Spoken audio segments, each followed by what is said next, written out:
మన youth పోరగాళ్ళందరికీ dreams చాలా ఉంటాయి, క్లారిటీ మాత్రం సున్నా. పడుకునే ముందు మోటివేషన్ రీల్స్ చూసి రేపటి నుంచి ఖచ్చితంగా ఏదో సాధించాలనుకొని పడుకుంటాం. మార్నింగ్ లేవగానే మళ్ళీ అదే సేమ్ రొటీన్. మన అందరిది సేమ్ స్టోరీ. జాబ్ ట్రై చేస్తే నీకు ఎక్స్పీరియన్స్ లేదంటారు, బిజినెస్ చేస్తా అంటే రిస్క్ అవసరమా అంటారు, యూట్యూబ్ స్టార్ట్ చేసి కంటెంట్ క్రియేట్ చేస్తా అంటే వద్దులే మీకు తెలిసిందే కదా. కానీ ఒక సింపుల్ లాజిక్ ఏంటంటే ఎక్స్పీరియన్స్ అనేది స్టార్ట్ చేశాక వస్తుంది, కాన్ఫిడెన్స్ అనేది ఫెయిల్ అయ్యాక వస్తుంది.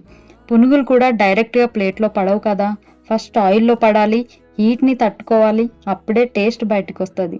సో లైఫ్లో స్లోగా ఉన్న టైంని టైం వేస్ట్ అనుకోకు, అది నీ సక్సెస్కి ప్రిపరేషన్ టైం.